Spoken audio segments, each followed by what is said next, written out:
Thank you very much. That's better. Thank you very much for the invitation. I am very glad to the organizers for inviting me to the celebration of the famous Moti's Monde Formula. And in this talk, we shall discuss some alternative theories that are motivated by reproducing in the appropriate regime, which is essentially the non-relativistic limit, the Monde formula. So let me, can I use this?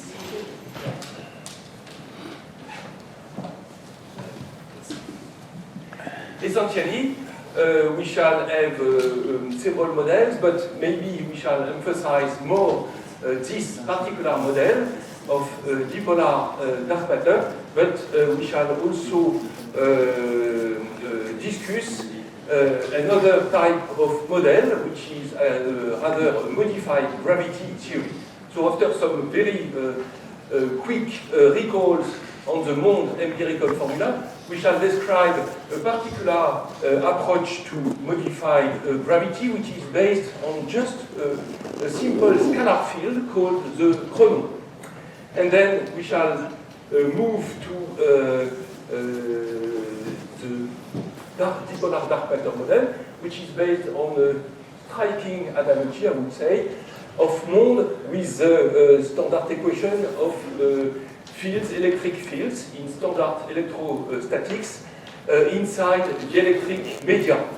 This is called now the dielectric analogy of Monde. And based on this analogy, which will occur for the Monde formula, that is in the non-relativistic limit, in the Newtonian regime, then we shall try to construct a more serious theory, which is which is relativistic, based in standard general relativity, where we shall have this dark matter medium, which is endowed with special property called dipolar dark matter, and which try to reproduce the Monde formula in the appropriate regime, Newtonian non-relativistic regime. And if I have time at the end of the talk, I will mention also a test that we did some years ago for a test of Monde in the solar system.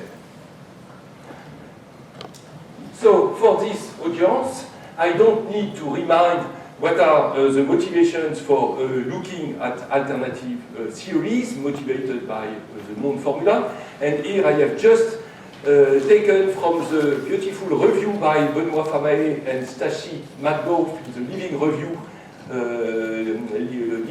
in Relativity of the list of challenge of the standard cosmological model lambda called dark matter, which is so successful at large scales, but the challenges that are met by this model when extrapolated at the scale of galaxies. There are a number of these challenges, and the striking point is that in the data for dark matter at galactic scale, we see very clearly the critical constant, a critical acceleration scale, below which, strangely enough, the dark matter appears when the gravitational field is below this, this critical acceleration scale. And so that was the motivation for the Monde formula introduced by Moti 40 years ago, which is a very simple modification of the Newtonian law of gravity, namely the Poisson equation of Newtonian gravity is replaced by this more general formula where Moti introduced the Monde function, which interpolates actually between the Monde, between the Newtonian regime, which happens at high acceleration scales, and for which mu will tend asymptotically to 1, and mu is the ratio between, is a function of the ratio between the gravitational field and this critical acceleration scale. And on the other hand, all the content of the Monde formula lies in the regime where you are at very low accelerations, below this acceleration scale A0, which is about 1.2 10 to the minus 10 meter per second square. And in this regime, you get dark matter, and the monde function should behave like, should be linear in its argument, should tend to x if x is g over a naught, and with this simple property, the monde formula is able to reproduce many observed features of dark matter at the scale of galaxies.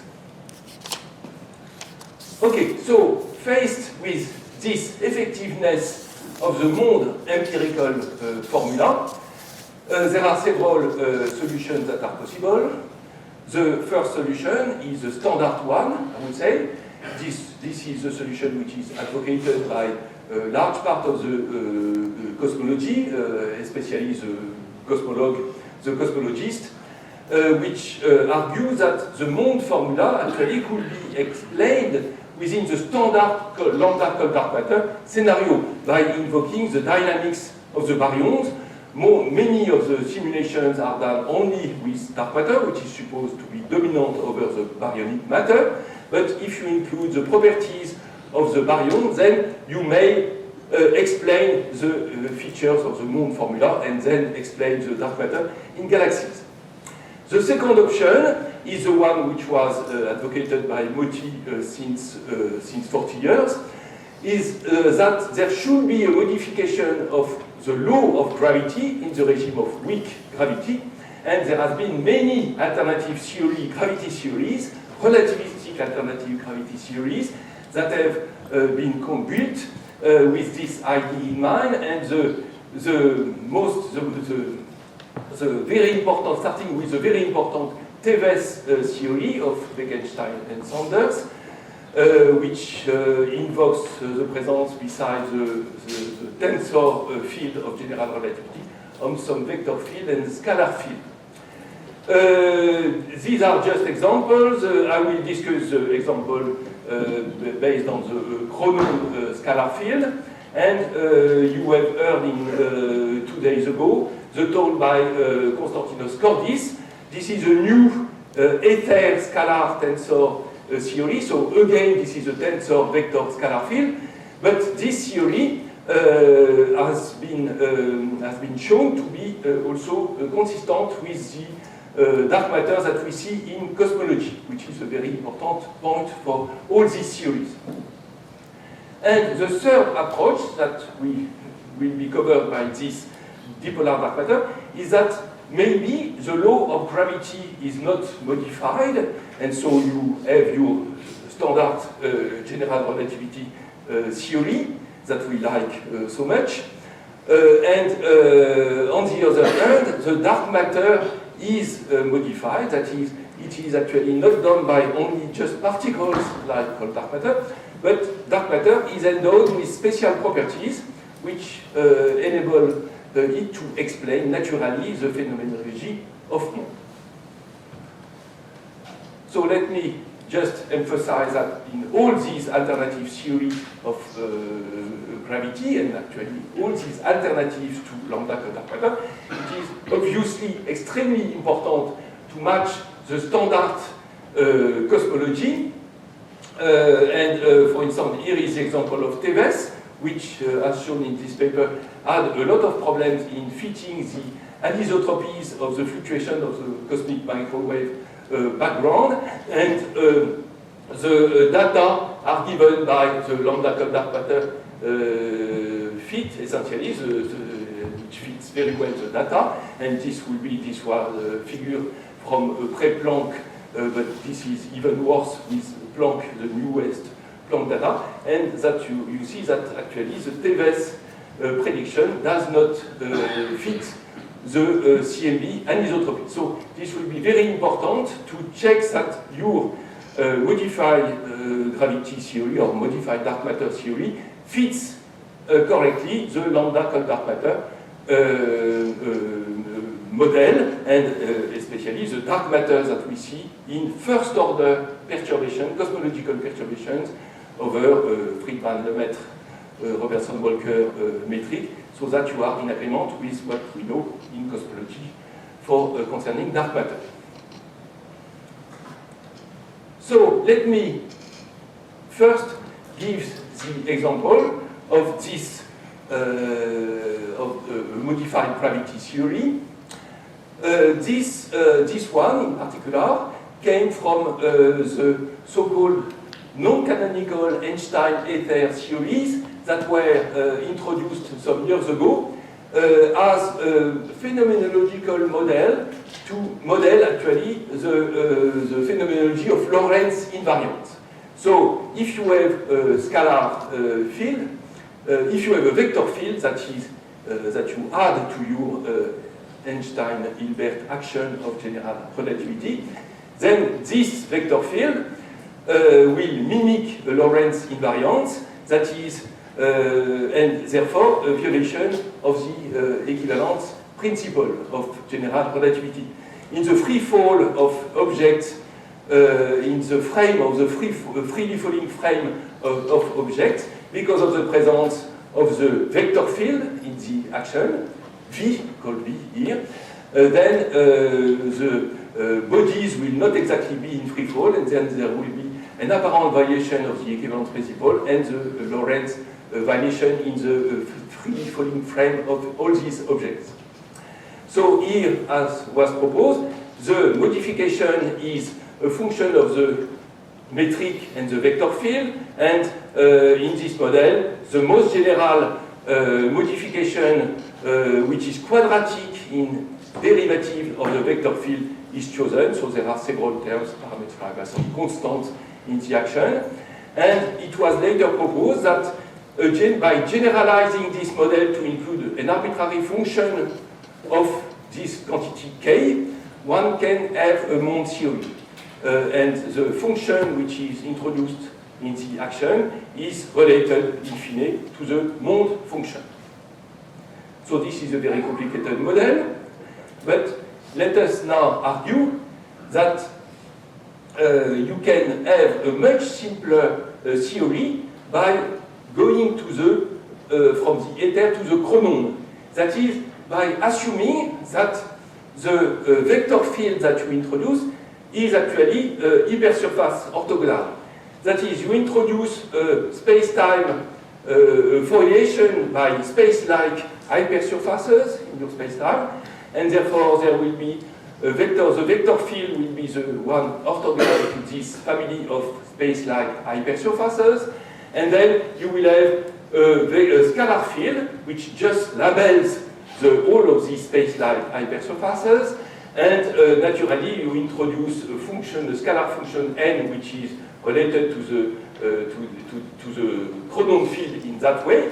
And this is very nice because automatically then your vector field, which is time-like, will immediately be with unit norm. And therefore you get rid of Lagrange multiplier constraint in the action, which is actually not very good for all these previous theories, including Einstein-Ether theories and Tevez and so on. And so this makes the theory much simpler.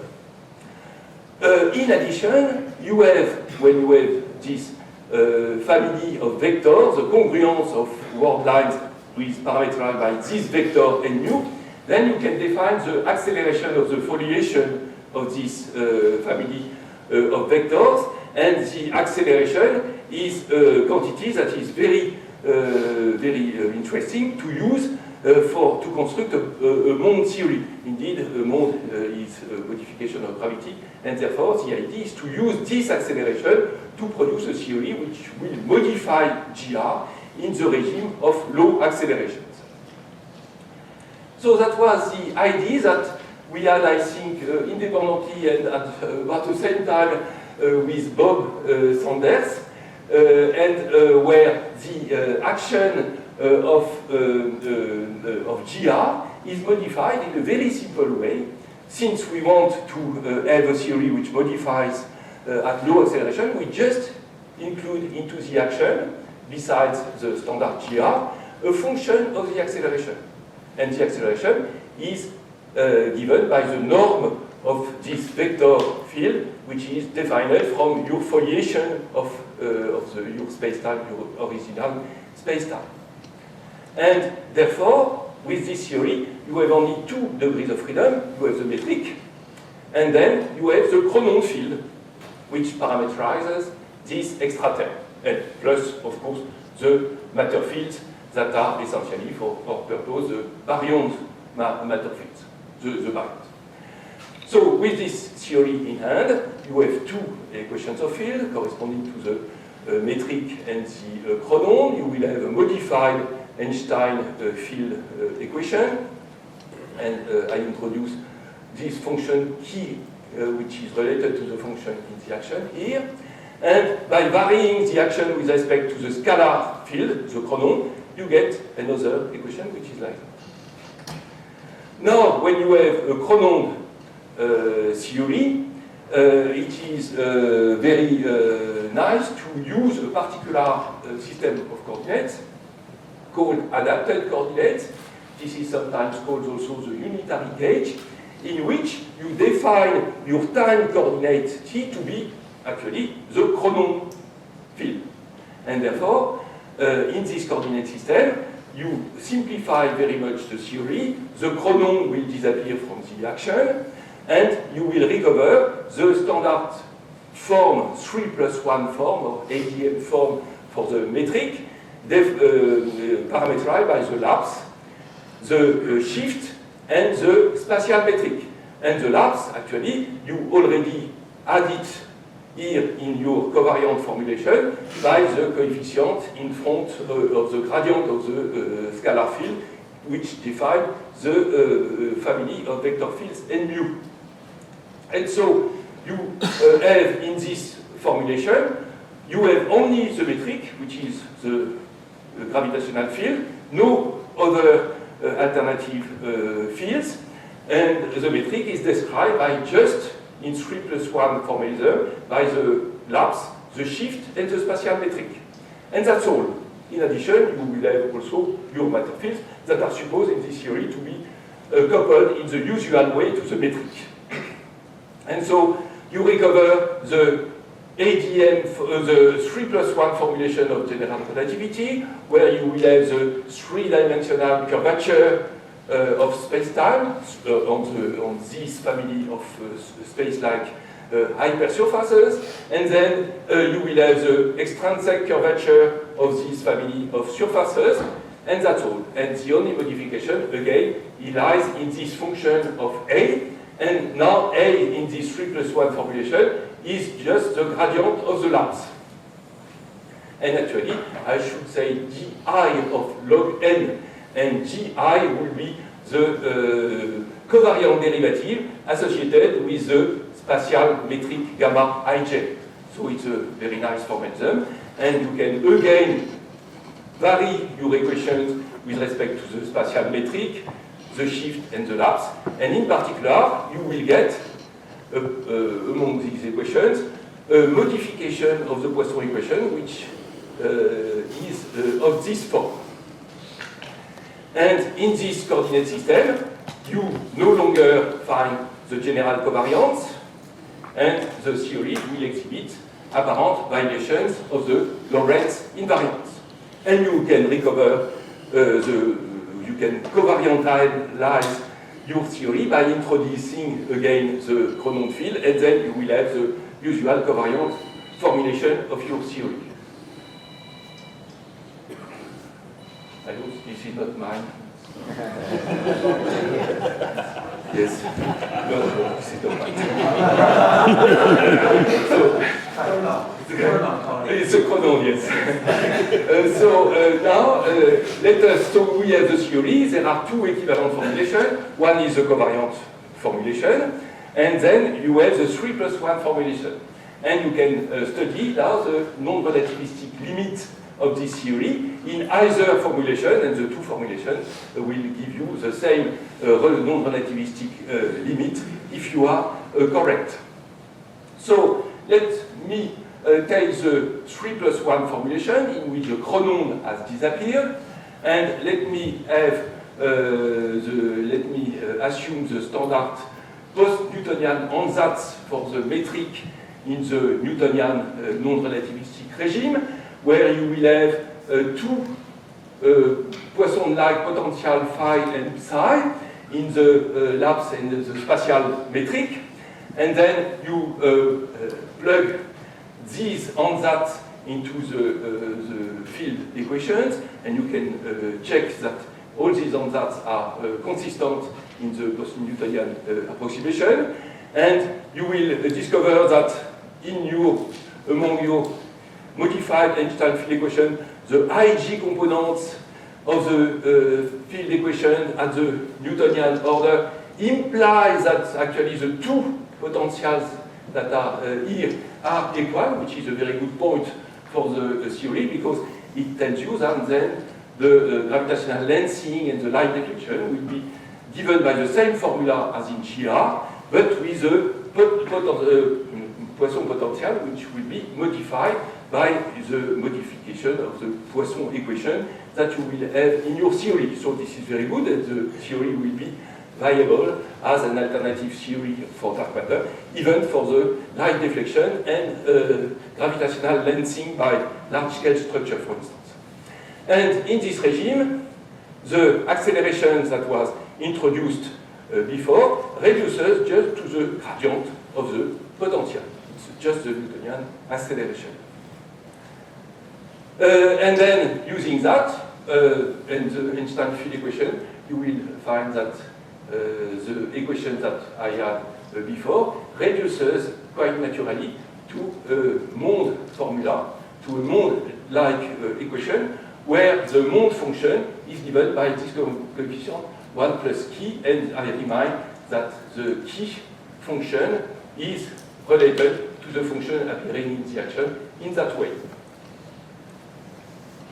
On the other hand, there is also a constraint to be satisfied, which is the equation for the chronon itself, which in 3 plus 1 formalism gives you a constraint on the gravitational field. This was in particular shown recently by Eana Flanagan, who studied this theory in the covariant formulation in a more general way, allowing for a perturbation of the chronon field as well in the post-Newtonian regime.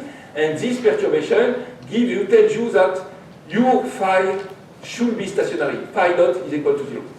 So actually, we recover the Mond equation only for stationary sources. So I think this is, so we would explain in this theory the flat rotation curves of galaxies like for Mond, the 2D Fisher relation, but not, for instance, the problem of the collision of two galaxies in Mond. It should be a stationary system. And finally, we have a particular choice of this function, so that we have, as I said, the Mond phenomenology in the low acceleration regime for stationary systems, okay? And on the other hand, in the high acceleration regime, we can assume just a constant, a cosmological constant, and therefore we recover GR plus a cosmological constant. And finally, what about the cosmology? This is a bad point for this model, because actually this model does not reproduce the dark matter we see in cosmology. And recently, with Kostas Kordis, we are investigating this problem, how to modify this model in order to be in agreement also with the cosmology. No, not at all. Only one problem. Okay, so now let me move to another class of model, which is a model where the dark matter is modified, but in standard, with the standard law of gravity, either Newtonian or general relativistic. So this model is based on the electrostatic, on the analogy with the electrostatics of the electric media. Just a very quick remind. If you the field, electric field in standard electrostatics inside media that are dielectric, for instance, typically made of atoms and with a positive charge for the nuclei of atoms surrounded by negative charge electrons. Then, because when you apply an electric field to this media, there will be a polarization of the atoms toward the electric field, and therefore a modification of the electric field inside the media, and this is called generally the electric induction D, which is proportional to the electric field with some coefficient which is called the electric susceptibility of the medium. And in some of the nonlinear medium, the electric susceptibility is a complicated function of the electric field itself, the total electric field produced by a solution of this equation.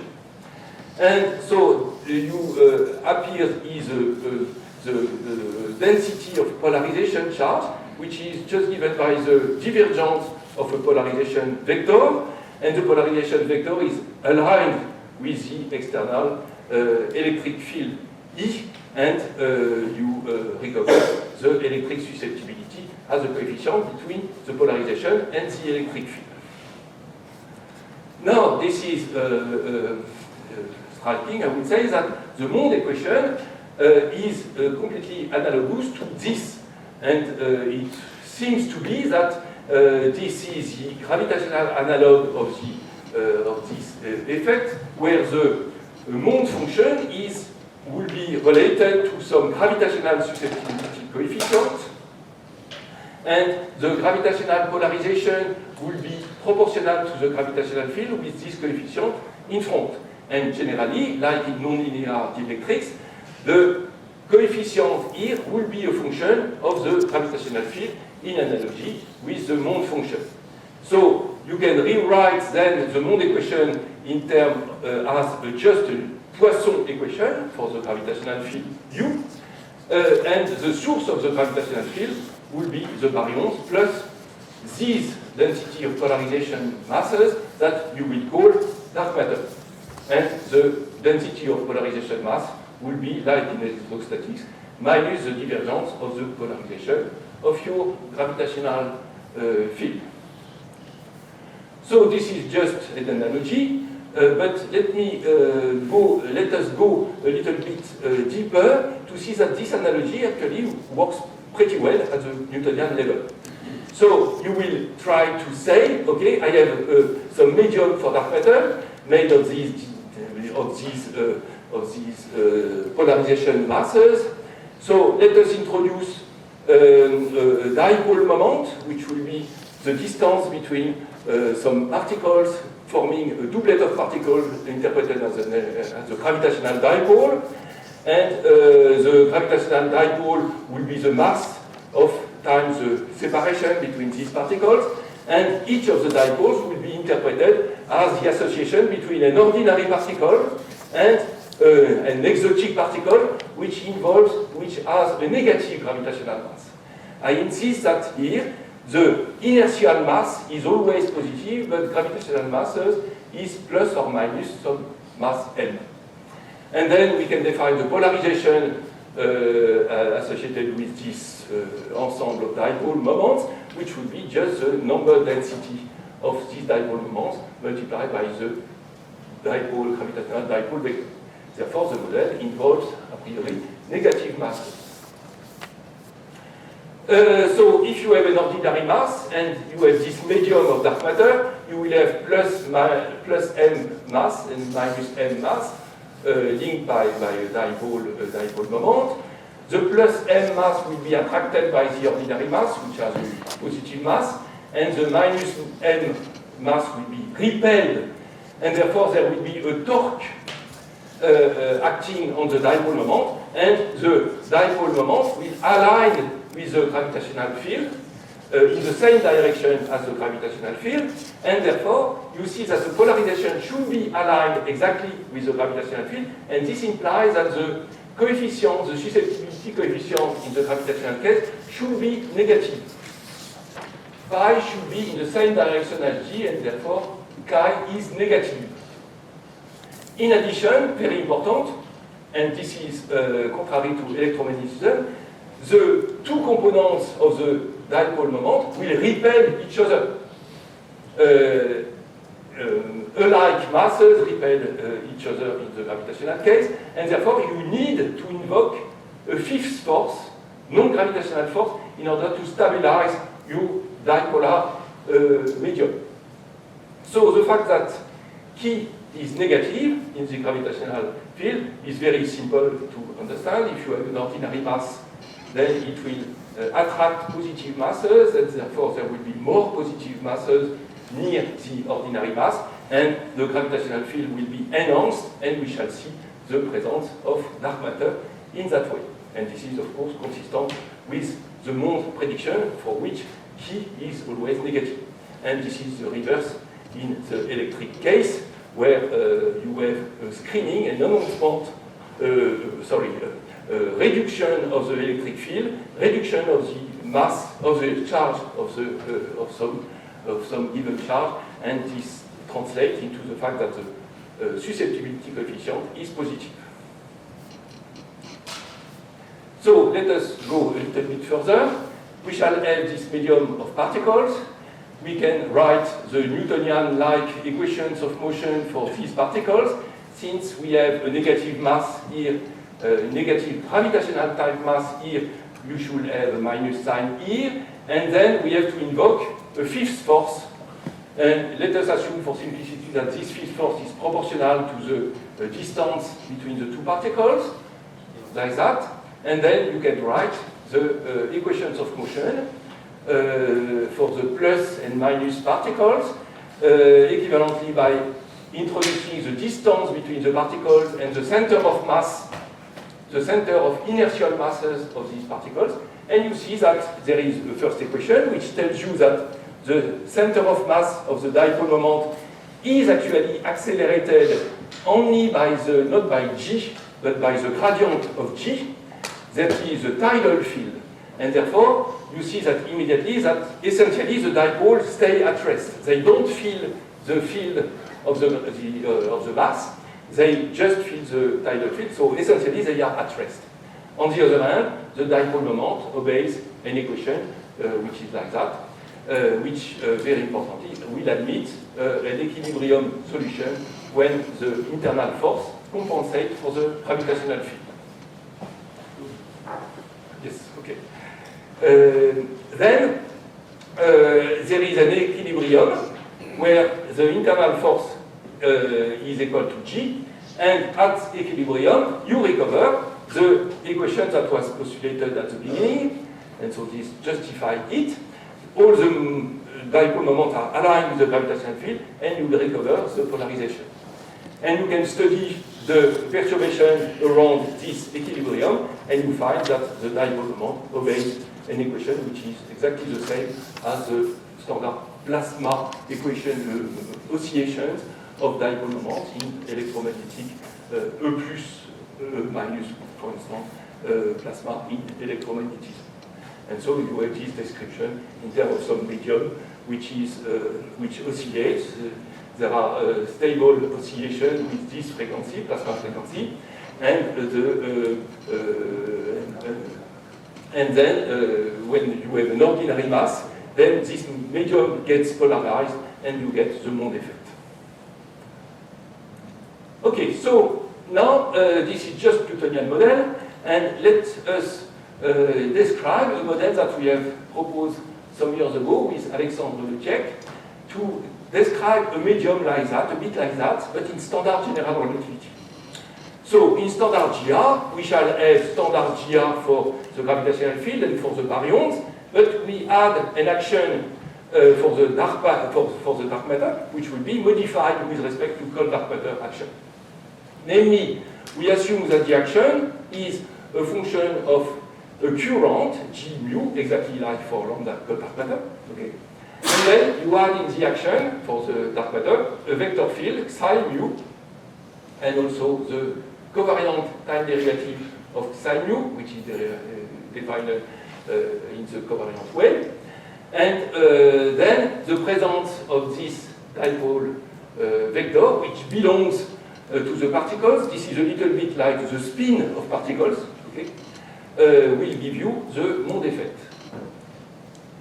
And more specifically, we have proposed that the dark matter action should be made by just a density term, exactly like lambda cold dark matter, okay, plus this term, a coupling between the conserved current G and the covariant time derivative of the dipole C, plus a potential term which is supposed to represent our fifth force in the model. And so this is a function of the polarization of your medium, defined as the density times the dipole moment. And in all this model, actually, one can show that the only degrees of freedom of the model are in addition to cold dark matter, are this perp projection of the dipole moment. Perpendicular, the projection perpendicular to the force velocity of your particle. And this vector is therefore space-like, in contrast with the ordinary vectors in gravity theory, modified gravity theory, for example, like TeVes, that are generally time-like. And this is a very good point, as we shall see in cosmology. So let me just flash very rapidly the equations of motion that we have in this model. The equation of motion of the dipolar fluid is a non-geodesic equation because you have the presence of this internal force. There will be an equation of evolution for the dipole moment itself. So there will be essentially the acceleration of this dipole component, which will be given by terms, and you find here also a coupling to the Riemann curvature. This is exactly the same coupling as happens for particles in spins with spins. This is the so-called Papapetrou-Mathison equations of motion of spinning particle in a given gravitational field, and the psi vector plays a role a little bit like a spin for these particles. You can compute also the stress energy tensor of your dark matter, and you find that there would be a monopolar term, which is exactly similar, the same as cold dark matter, just a term like that. And then you have also a dipolar contribution, which is the gradient, the divergence of some tensor, okay? And then you find also a dark energy, which depends on this potential function that was introduced into the action. More precisely, the energy density of your dark matter will be made of a monopolar energy density plus the dipolar correction plus some dark energy. And the dark energy should be specified by your potential function in the model. And as usual, as always, we don't know what is the exact form of this polarization function, okay? And then what we know is what we want to do, what we want to have, that is the correct Monde regime, which corresponds to small polarization effects, small with respect to the constant A0, which is introduced in the ad hoc way into the action. And so you will have this regime where you start with the cosmological constant, and then you have correction, and the A0 coefficient enters at as this order, which corresponds to second order perturbation, cosmological perturbation in cosmology. And so with this, you recover the Monde formula after a few things. So let me just check that the cosmology in this model is correct. So we have, with Alexandre, investigated that with a lot of details. However, this can be proved in one line, which I will do it for you, is that the stress energy tensor in this model, so you had the previous expression, which is this one, with all these factors, and the stress energy tensor of this model actually simplifies very much when you have in perturbation, in cosmological perturbation. You use the fact that your dipole moment is space-like and therefore is zero in cosmological, for the cosmological background, and therefore it belongs to first order linear perturbation around the Friedmann-Lemaitre background. And this simplifies very much all that, and you find that the stress energy tensor of your particle, dark matter particle, have actually the form for dust particles, that is just ordinary fluid with zero pressure. but you have to redefine your variables to get this, and actually you have a general formula for the redefinition of the 4 velocity of your particles, and the density of your particle, which is measured in cosmology, differs from the sigma which was introduced in the original action, but in terms of this quantity, you get exactly the same standard form for the matter, dark matter in cosmology, and therefore you are in agreement with lambda called dark matter. So you have the standard cosmological constant plus standard called dark matter.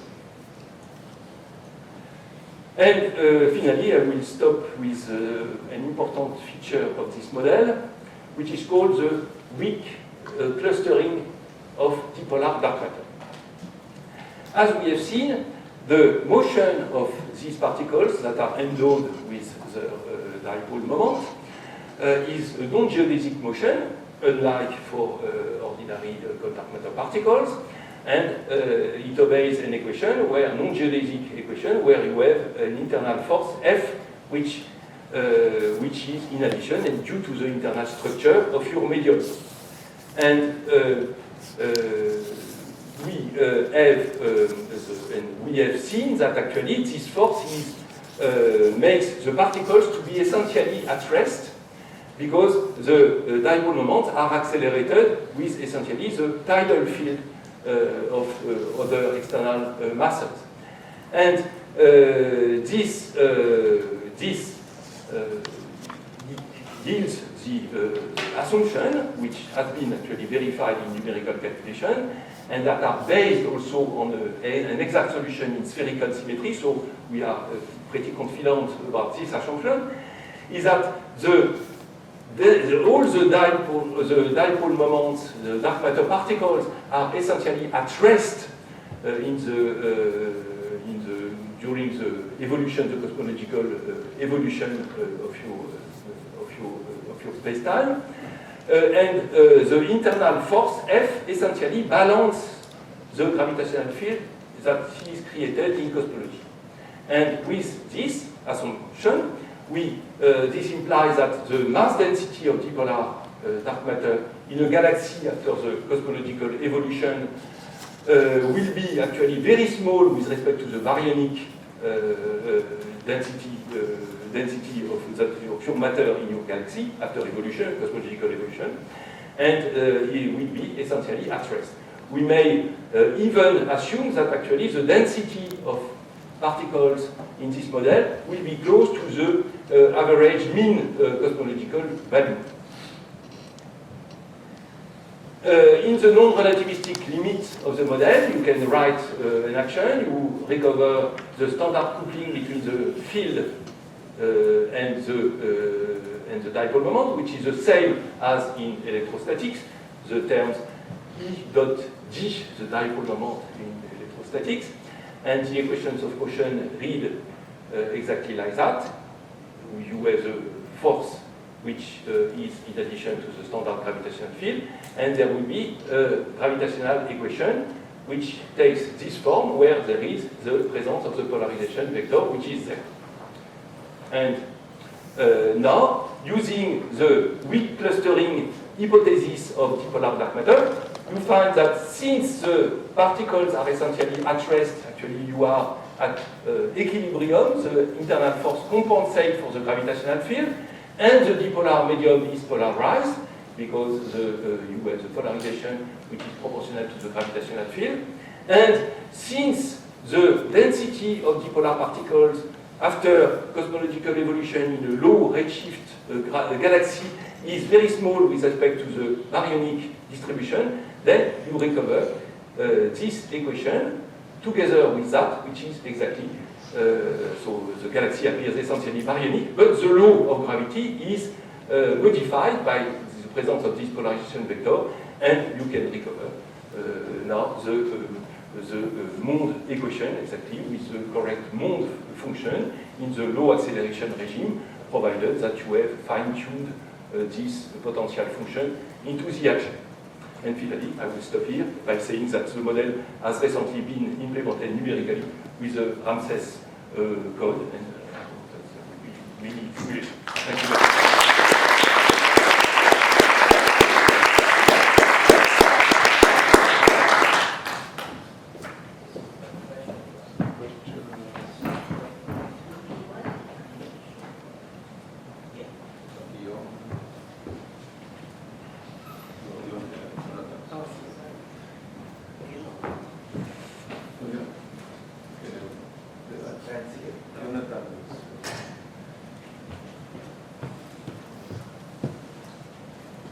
I have a small question, which is that in the context of dark matter studies, there has been a renewed interest in self-interacting dark matter, so in dark matter that would interact with itself.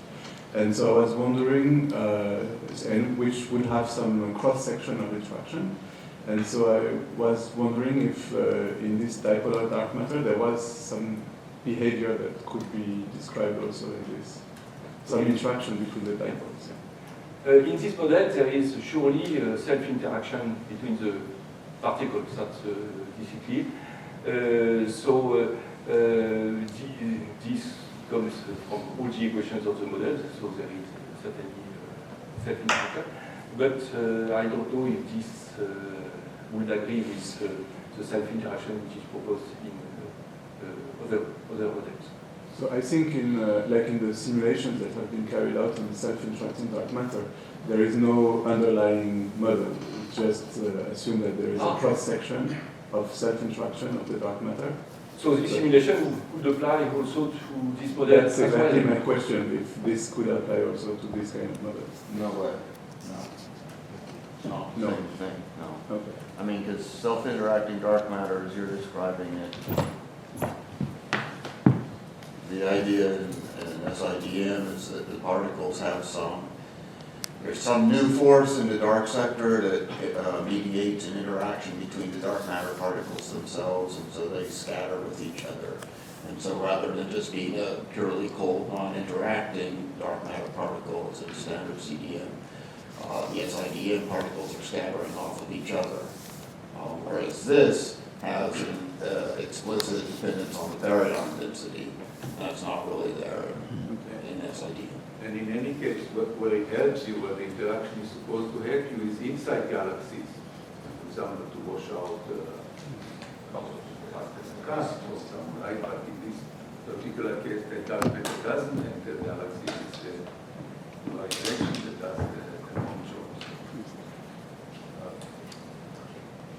Hi, I'm very much for Chronons. I believe I already used it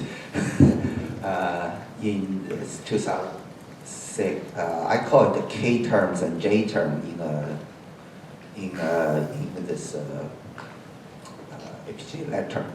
Anyway, my point is that what I call J term is what Bob also used that. Apart from the alpha, the chronon term, if you go one slide back, you could, in principle, you could do the divergence of A term, not divergence of A, divergence of the chronon field squared. Yeah, yes, you could introduce that. This is a loss. Huh? This is that. The square of the divergence of the chronon. Right. So so Bob used it as a Lagrange multiplier. You're using it as a constraint, as this. But Bob says that in principle, this way of doing things, if you use it in Einstein-Isar type of models, would introduce higher derivatives. If you apply it directly to apply this unit vector directly into the Einstein-Isar K1, K2, K3 terms, you introduce one could introduce higher derivatives. Do you think those higher derivatives are dangerous or not? Are they actually dynamics only? Okay, so you will get rid of the Lagrange multiplier constraint, and so just use that and plug that into the vector field, which is a gradient of the flow. Yeah, so for example, here you have a C2 term. Yes. The C2 is actually divergence of the Cronon Yeah, field. yeah. It's Yeah. different. It's No, no, not the normalization no, no. you did. It's This the, model, a very simple model, is a particular case of this action. So Yes. I don't remember the yeah, which the of these terms. answer is yes. There is one term which corresponds to the That's acceleration square. That's Okay? right. Okay, and No, then you have that's a the function. C4. C4 is your Cronon, A squared. So Is- we have to look at the indices I exactly. know, Okay. I use it. Okay. So one of these terms is exactly the term that we assume in the action. That's right, C4. The- That's the this- C4 term. Yeah. This term, Yeah. f of A, is one of the terms which is Yeah. maybe But C2, this, and we can now get rid of this Lagrange multiplier constant because the vector field is automatically unique with unit norm. no, just saying why not use the, for example, the C2 term there? Why? Yes, with higher derivatives, that would be completely nonsense. Nonsense. No, I don't think that. It would be- Okay. No. This would be equivalent, I think. Thank you.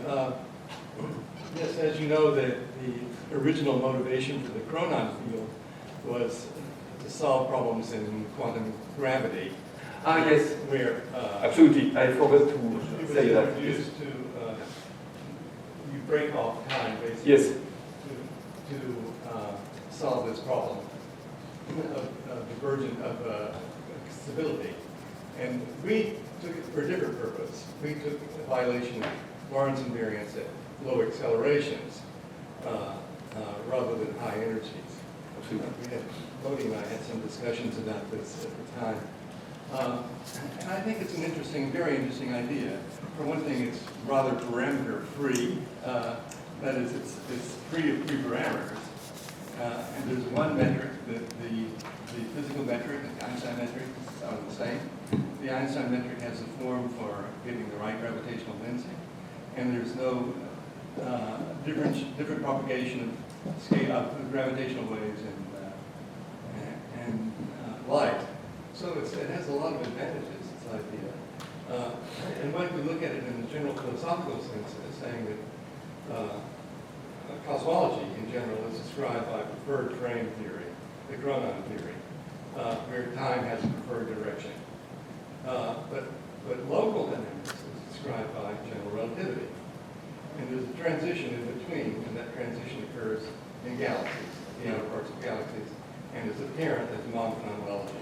That would be a sort of a general philosophical justification, but it's a nice idea. Yes, yes. And No, I totally agree with you that there was Orava-Lifshitz class of theories which exactly do that. They start with the 3+1 action of general relativity and add any terms that are possible compatible with the 3+1 decomposition, that is, with the loss of covariance, general covariance, only covariance with respect to three-dimensional hypersurfaces.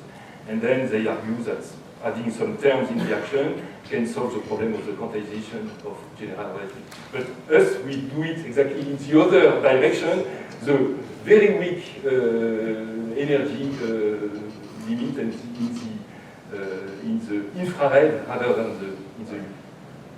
Just a quick question. Can you tell us more about the Ramses simulation of Stahl? Is there Yes, okay. more the formation of gases as incident or yes. more? So,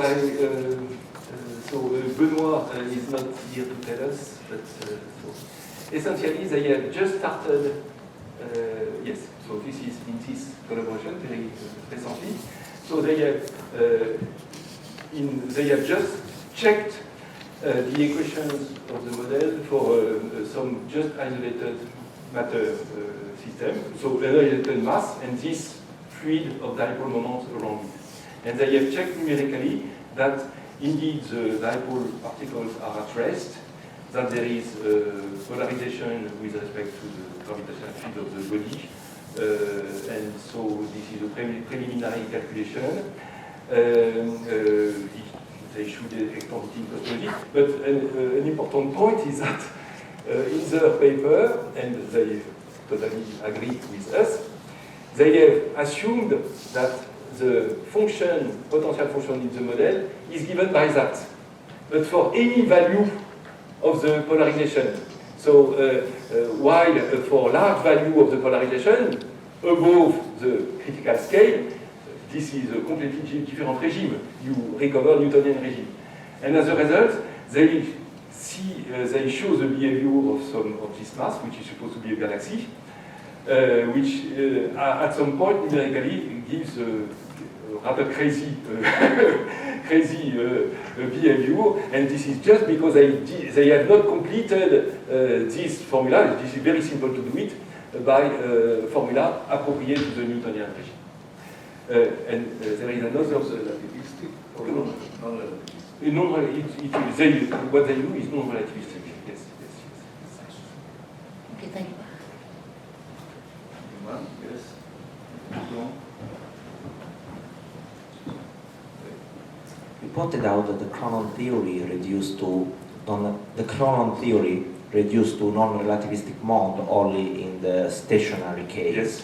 So I was wondering about galaxy clusters that are not fully stationary systems, in the sense they're still forming a redshift zero, are not fully virialized, and whether, so in the non-relativistic version of your theory, there could be extra force term in that situation that could help actually to explain galaxy clusters.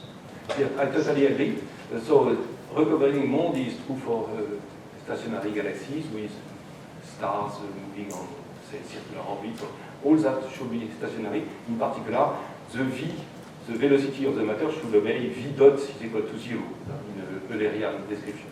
So certainly this does not apply to dynamical situation, collision of a galaxy, formation of a galaxy, and so on. So in this regime, I must say that I don't know what are the predictions of this theory. It should be done really very. Yeah, no, I was wondering whether, in a quasi-stationary situation, right, if one could do some sort of expansion analysis and see whether there are extra terms that are of the right order of magnitude to explain the galaxy clusters problem.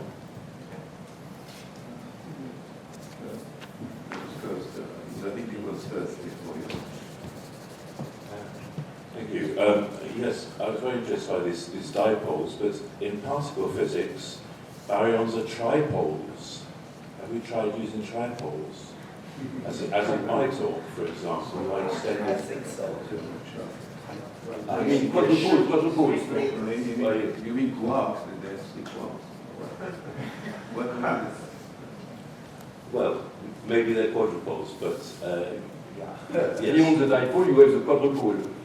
Is it, I don't think you came to my talk, but when I tried to extend this tripole or quadrupole stuff from the baryons to the leptons, therefore to all matter, and well, have you tried this? Because I think it might be helpful. Okay. I mean,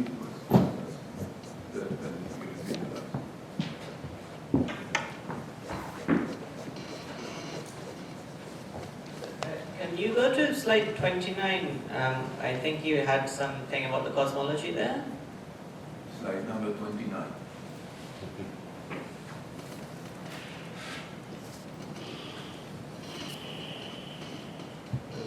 Cosmology. 29. 9. Sorry, did you have a slide where you said if you put in a certain omega lambda, you get a certain prediction for omega b, omega m? I remember there was a slide like... yes, exactly. Okay. So you're able to, given... Okay, so I'm trying to understand the phenomenology of this. You get that A0 and lambda should be of the same order. So you have to put in one by hand and then the other one will come out about right. But if you put in omega d of 0.73, you automatically can predict that omega dm was 0.23 based on that? No, we adjust. Both? We adjust both the density of the Dark energy. constant and the dark matter.